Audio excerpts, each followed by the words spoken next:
que viaja. Mas quando a pessoa fala muito, independentemente de pra onde ela vá, é bom. Porque eu prefiro frear a pessoa do que empurrar. Ah, tá. Tem gente que você pergunta assim, mas aí, como foi sua infância? A pessoa fala, boa. Sim, meu amigo, essa pergunta era pra 5 minutos de papo. Entendeu? Tu me deu 10 segundos da tua atenção, pelo amor de Deus, me fala. Eu nem peguei aqui a água pra... Eu ia tomar um gole, já tenho que fazer outra. Pergunta? Exatamente. Então, às vezes, a gente precisa falar assim, mas boa quanto? Ah, bem boa. Ô, Cris, conta a tua vida... Assim, conta um pouco da tua história, de onde que você veio. Eu sou de Sorocaba. Nascida lá. 015. Nascida lá, a terra da coxinha. A terra da coxinha, é verdade. Coxinha maravilhosa. É verdade. E aí, nasci lá e eu não tinha muito, assim, meus pais se separaram, eu era adolescente. E a gente chegou, por conta do meu pai, a gente chegou a morar em Campinas, em Salvador, porque ele trabalhava em banco, então ele ficava em momentos assim, né? E aí, quando meus pais se separaram, voltamos pra Sorocaba, porque a família da minha mãe era de lá, de Sorocaba. E aí, voltamos pra lá, a gente ficou uns 6 meses morando na casa dos meus avós, enquanto meu pai... Sabe aquela coisa? Separação, vem de casa, nananana. Tá. E ficamos lá, compramos uma casa perto da casa da minha avó, e lá ficamos. E eu sempre... Era periferia. Eu era uma garota de periferia, assim, escola estadual, sem muita perspectiva de nada, mesmo assim. Filha única?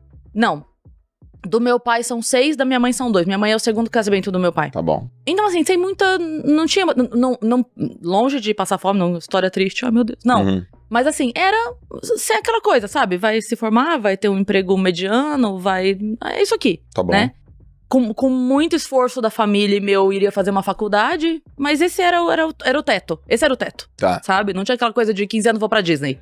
Mas nem fudendo. Sim. Pode falar palavrão? Pode. Agora eu já falei. Mas é isso. Nem lascando. Fica lindo isso. E aí... Só que quando eu tinha 15 anos, eu decidi que quando eu fizesse 18, eu ia ser mãe. Uai? Eu decidi. Mas por quê? Não sei. Era um sonho meu. Você queria se emancipar? Você achava que isso era uma emancipação? Não, eu só queria. Eu lembro que eu escrevi uma carta pra mãe da minha amiga. Você tinha combinado com o pai da tua filha? Eu não tinha nem pai ainda, né? Não existia a pessoa. Você combinou com Eu combinei comigo e com Deus. Falei, Entendeu. então, tá combinado? Tamo. Então, beleza. Então dá um jeito aí, tá? É isso, você se vira aí. Quando eu fiz 16 e meio ali e tal, eu comecei a namorar. E aí eu tava ok. Beleza. Quando eu fiz 18, falei, então, querido, deixa eu te falar uma coisa. Tem um negócio aí. Tem um negócio aí que meio que eu tô querendo fazer, mas não ia dar o golpe do... parecer grávida. Uhum. Eu falei, olha, eu quero ser mãe cedo. Eu tinha esse planejamento. E aí, eu falei, olha, eu vou ter que parar de tomar a pílula pra fazer um exame. Tem um exame que você faz pra ver se pode ser mãe e tal, né? E aí eu falei, eu vou ter que parar de tomar a pílula pra fazer esse exame, porque eu quero saber se eu sou fértil. E aí eu descobri que eu era, menino, que eu engravidei. Não deu tempo de fazer o exame. Olha, o exame. Não deu tempo, o exame não precisou. Entendi. E aí engravidei, veio a Mariana. Do namorado. E aí a gente foi morar junto, tudo bem, ele era um querido. Tá bom. Foi ótimo. Mas aí a gente ficou muito amigo. A gente era muito novo, aquela coisa de, né?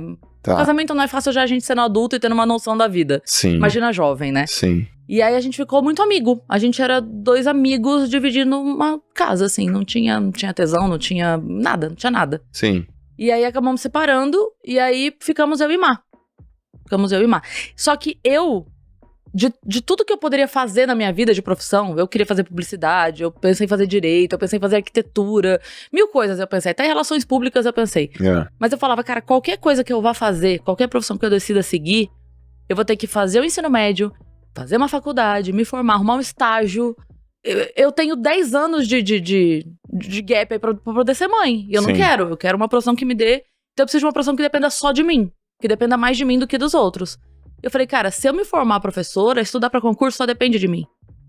E aí foi o que eu fiz. Então eu fui pra essa área, não que eu odiasse, mas não era longe de ser o dom. Longe de ser o que eu nasci pra fazer, sabe?